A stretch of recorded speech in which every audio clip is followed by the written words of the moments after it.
The sun hung low over the kingdom as the aging emperor stood before the gathered youth. His voice, weathered by decades of rule, echoed through the vast stone hall like a rolling thunder.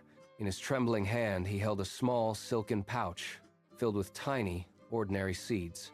One by one, the children stepped forward, their eyes wide with ambition. He handed a single seed to each of them. "Plant this," he commanded. "Water it with care and return to this palace in exactly 1 year. The one who grows the best, most magnificent plant shall be my successor and wear the crown of this land." Ling clutched his seed so tightly his knuckles turned white. He hurried home, his heart racing with the weight of a kingdom's future in his small palm.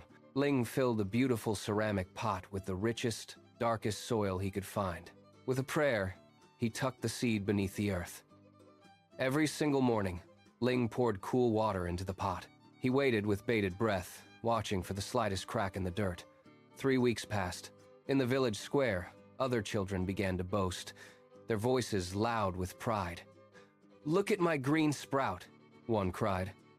"Mine is already 3 inches tall." Another laughed. Ling rushed back to his room and checked his pot once more. The soil remained flat, brown, and stubbornly silent.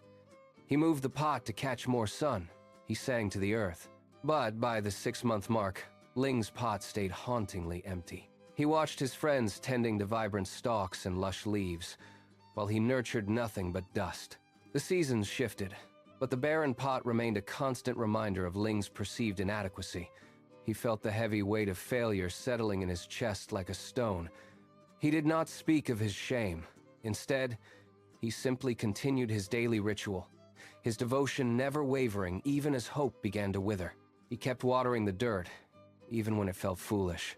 He saw the tall, vibrant plants in every other window, their flowers blooming in brilliant reds and golds. Ling began to wonder if he was cursed, or if the earth itself had rejected him. Yet, he refused to give up on the tiny life he believed was hidden somewhere beneath the surface. 1 year later, the palace courtyard was a sea of emerald green and exotic blossoms. It overflowed with lush trees and flowers that smelled of honey and spice. Ling stood at the very back, his hands trembling as he held his empty brown pot. Laughter rippled through the crowd like a cruel wave. "Look at his pot!" someone whispered. Ling wanted to run and hide, but he forced his feet to step forward. The emperor walked slowly, his eyes scanning the magnificent displays with a strange expression. He stopped abruptly in front of Ling. The silence was deafening. He gestured for the guards. Ling stood before the golden throne, his head hanging low in utter disgrace.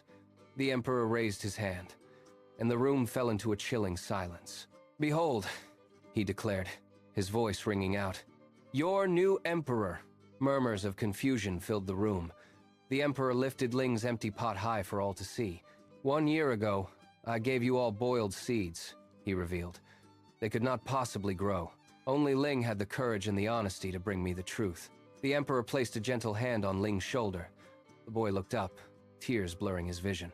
The empty pot remained in his hands, the only honest thing in a room full of lies.